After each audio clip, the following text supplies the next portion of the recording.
السلام علی سیدنا و مولانا محمد وعلی آلہ واصحابہ اجمعین۔ انسان کے علاوہ جتنی مخلوق ہے وہ زندگی سیکھے ہوئے ہوتے ہیں، زندگی کیسے گزاریں۔ تو عرب میں عورت کو ذلیل سمجھا جاتا تھا، اور عرب نہیں پوری دنیا میں عورت کو کمتر گھٹیا سمجھا جاتا تھا۔ عرب تو زندہ ہی دفن کر دیتے تھے اپنی بچیوں کو، یا گلا گھونٹ دیتے تھے اور پھر دفن کر دیتے تھے۔ ہمارا ہندی معاشرہ ہے، اس میں بھی عورت کا کوئی مقام نہیں، وہ بیوہ ہو جائے اس کی شادی نہیں ہو سکتی، وہ بیٹھی رہے، چاہے جوانی میں بیوہ ہو گئی بیٹھی رہے ساری زندگی، اس کا وراثت میں کوئی حصہ نہیں۔ ہندو دھرم میں بچی کی وراثت، ماں باپ مر جائیں تو ان کے پاس جو جائیداد ہے اس میں بیٹی کا کوئی حصہ نہیں۔ اٹلی میں کوئی باپ مر جاتا ہے تو اس کی پوری جائیداد صرف بڑے بیٹے کو ملتی ہے، نہ کسی اور چھوٹے بیٹے کو ملتی ہے، نہ کسی بیٹی کو ملتی ہے، نہ بیوی کو ملتی ہے، صرف بڑے بیٹے کو ملتی ہے۔ اور عرب میں بھی یہی تھا کہ عورت کی کوئی والدین کی جائیداد میں کوئی اس کا حصہ نہیں تھا۔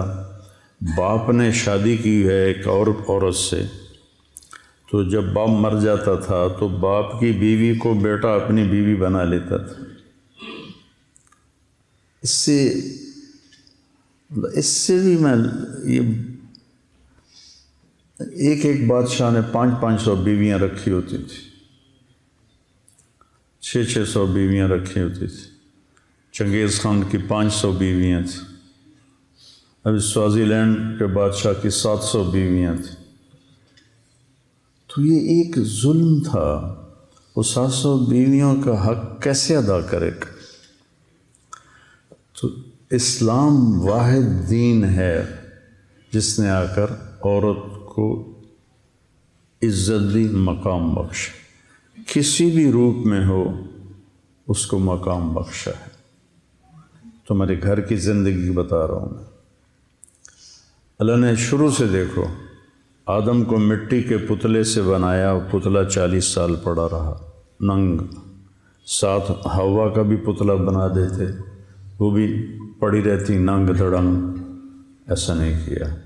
آدم علیہ السلام کو مٹی سے بنا کر روح ڈال کے کپڑے پہنا کے جنت میں ڈالا، اور حضرت حوا کو اس وقت پیدا کیا جب وہ سو گئے تھے، اور جب ان کی آنکھ کھلی تو ان کے ساتھ فل ڈریس میں، پورے لباس میں ایک عورت بیٹھی ہوئی ہے۔ اس عورت کا پتلا ننگا پڑا رہتا تو فرشتوں کو تو نہ عورت کی کشش ہے، نہ مرد کی کشش ہے، نہ ان کو کوئی نفسانی خواہش ہے، تو ان کے لیے کیا تھا؟ لیکن میرے اللہ نے شروع سے عورت کے لیے عزت سے اس کو وجود بخشا کہ اسے آدم کو سلا کے پیدا کیا اور پورے لباس میں پیدا کیا۔ تو آدم علیہ السلام نے پوچھا یہ کون ہے؟ تو آپ نے فرمایا یہ تیری بیوی ہے۔ تو پہلا رشتہ بیوی کا قائم ہوا۔ تو چونکہ بیویوں کو مارتے تھے، طلاق دے کے پھر رجوع کر دیتے تھے، طلاق دے کے 10 دفعہ طلاق دیتے، 10 دفعہ روک لیتے، اور غیرت کے نام پر تو قتل آج بھی ہو رہے ہیں۔ لڑکا زنا کرے تو کوئی بات نہیں، لڑکی سے یہ گناہ ہو جائے تو ذبح کر دیتے۔ جب دریائے راوی بہتا تھا، میرا گاؤں دریائے راوی سے 3 کلومیٹر ہے، زیادہ سے زیادہ، ایسے سیدھا جائیں تو سڑکوں کے بغیر، کتنی بچیاں اس میں بہا دی گئیں گلے کاٹ کے، اور بیٹا الو کا پٹھا ساری زندگی زنا کرتا ہے تو کہتے ہیں جی چھوڑ چھکرن، کوئی نہیں چھوڑ چھکرن۔ وہ لڑکی بھی تو ایک انسان ہے نا، ایک بشر ہے، اس سے بھی تو خطا ہو سکتی ہے۔ شک پڑ جائے تو مار دیتے ہیں، صرف شک پڑ جائے قتل کر دیتے۔ تو اللہ تعالیٰ نے